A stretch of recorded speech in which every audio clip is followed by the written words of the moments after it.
असीम शक्तियों के स्वामी भीष्म पितामह द्वापर युग के श्रेष्ठ योद्धाओं में आते थे। कितने शक्तिशाली थे देवव्रत भीष्म। कौन कौन से अस्त्र और शस्त्र थे उनके पास और कितने युद्ध लड़े थे उन्होंने, उनके बारे में बहुत से रहस्य जो उनके जीवन से जुड़े हुए थे आज हम जानेंगे इस वीडियो में। तो बने रहिए वीडियो के अंत तक हमारे साथ। लेकिन उससे पहले अगर अभी तक आपने हमारे चैनल अनोखी दुनिया को सब्सक्राइब नहीं किया है तो जल्दी से कर लीजिए और कमेंट्स में जय श्री कृष्णा जरूर लिखें। गंगा ने शांतनु से विवाह करने से पहले ये वचन लिया था कि वो कभी भी गंगा के किसी भी कार्य में हस्तक्षेप नहीं करेंगे। भीष्म पितामह शांतनु और गंगा के 8वें पुत्र थे। उनसे पहले गंगा 7 पुत्रों को नदी में बहा चुकी थी। गंगा अपने 8वें पुत्र को भी नदी में डुबोने वाली थी, मगर शांतनु से रहा नहीं गया और उन्होंने गंगा को रोक दिया। वचन भंग होने के कारण गंगा बोली, अब मैं यहाँ नहीं रह सकती, और जाते हुए उन्होंने शांतनु को बताया कि तुम्हारे 8 पुत्र महाभाग वसुदेवता हैं। वशिष्ठ जी के श्राप के कारण ये मनुष्य योनि में आए थे। पहले भीष्म पितामह का नाम देवव्रत रखा गया था। उन्हें गंगा दत्त के नाम से भी पुकारा जाता था। शांतनु हरिदास की पुत्री सत्यवती पर मोहित हो गए और उन्होंने हरिदास के समक्ष उनकी पुत्री से विवाह का प्रस्ताव रखा। हरिदास ने एक शर्त रखी। उन्होंने कहा कि हस्तिनापुर का उत्तराधिकारी सत्यवती से होने वाली संतान ही बनेगी। तब देवव्रत ने आजीवन अविवाहित रहने की प्रतिज्ञा की और इसी से प्रसन्न होकर शांतनु ने देवव्रत को इच्छा मृत्यु का वरदान दिया। अपनी इसी भीष्म प्रतिज्ञा के कारण उनका नाम भीष्म ही हुआ। उन्होंने अपनी आरंभिक शिक्षा अलग अलग गुरुओं से अर्जित की, जैसे कि देव गुरु बृहस्पति से उन्होंने दंड नीति, दैत्य गुरु शुक्राचार्य से उन्होंने राजनीति और अन्य शास्त्रों का ज्ञान ग्रहण किया। ब्रह्म ऋषि वशिष्ठ जी से उन्होंने वेदों का ज्ञान लिया। ऋषि चवन्य से उन्होंने आयुर्वेद और अन्य शास्त्रों का ज्ञान लिया। सनत कुमार जी से उन्होंने मानसिक और आध्यात्मिक विज्ञान सीखा। परशुराम जी से उन्होंने युद्ध कला, अस्त्र शस्त्र विद्या और धनु विद्या का संपूर्ण ज्ञान लिया।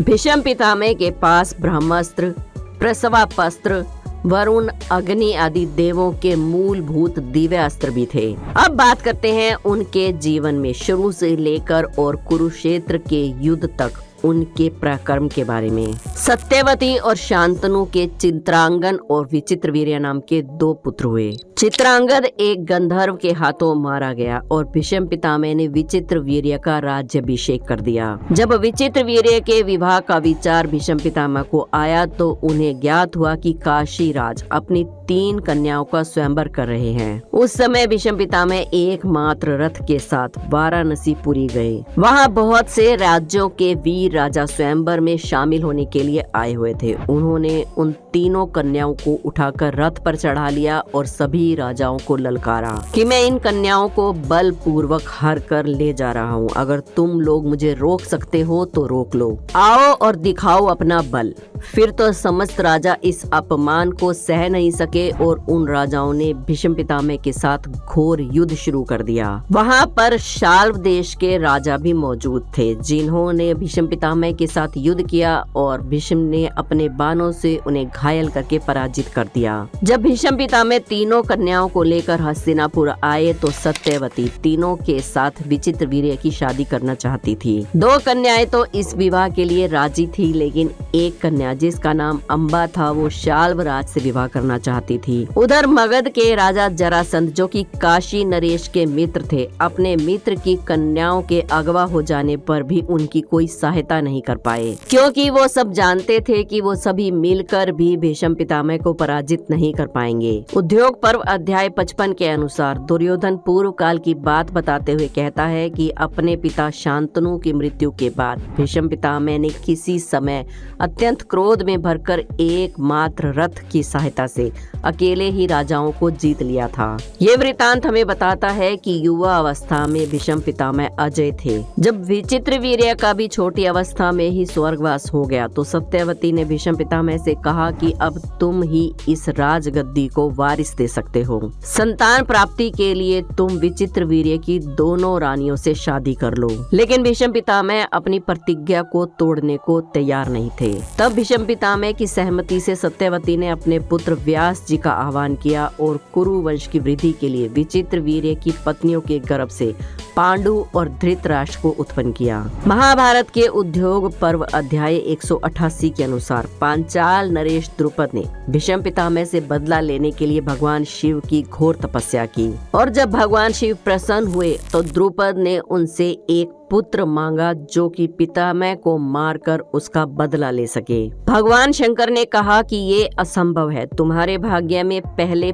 पुत्री का जन्म लिखा है, उसके बाद पुत्र की प्राप्ति होगी। लेकिन जब द्रुपद इस बात के लिए नहीं माना तो भगवान शिव ने वरदान दिया कि तुम्हें एक पुत्री की प्राप्ति होगी जो कि पुरुष के ही समान होगी। इसके बाद द्रुपद के यहाँ एक कन्या ने जन्म लिया जो कि बाद में शिखंडी कहलाई, यानी कि वो एक किन्नर थी। द्रुपद के यहाँ किन्नर ने क्यों जन्म लिया, इसके लिए भी एक विचित्र कथा है।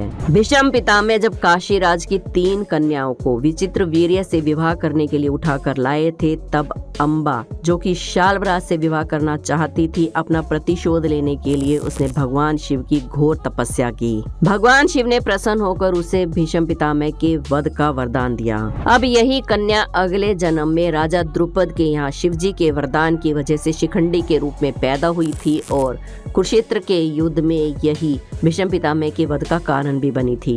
भीष्म पितामह का एक बार अपने ही गुरु परशुराम जी के साथ भी भीषण युद्ध हुआ था और ये युद्ध 23 दिनों तक चला था। इस युद्ध में कोई भी अपनी पराजय स्वीकार करने को तैयार नहीं था। तब भीष्म पितामह ने पराशवपस्त्र नाम का अस्त्र चलाया जिसका उत्तर परशुराम जी के पास नहीं था और उन्हें अपनी हार स्वीकार करनी पड़ी थी। कुरुक्षेत्र के मैदान में भी अर्जुन के साथ भीष्म पितामह का प्रलयंकारी युद्ध हुआ था। इस युद्ध में प्रजापति इंद्र, अग्नि, रुद्र, कुबेर, वरुण, यम, वायु सभी ने मिलकर दिव्य अस्त्रों का उपयोग किया था, लेकिन एक अकेले गंगा पुत्र भीष्म ही थे जो इन सब के सामने डट कर खड़े रहे। महाभारत के युद्ध में कौरवों ने भीष्म पितामह को ही अपना सेनापति बनाया था और उन्होंने शक्तिशाली पांडवों के भीम, अभिमन्यु, धृष्टद्युम्न और सत्याकी जैसे योद्धाओं को भी पराजित कर दिया था।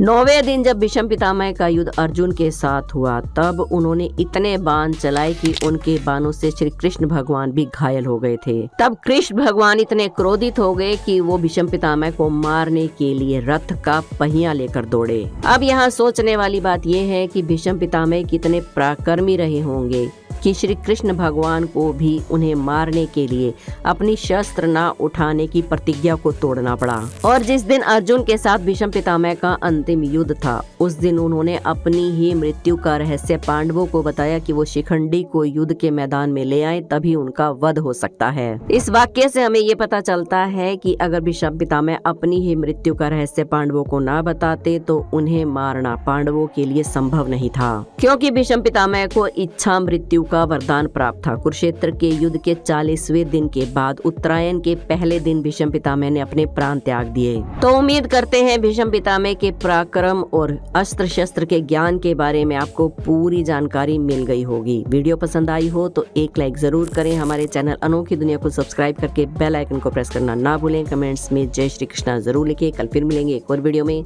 जय श्री कृष्णा।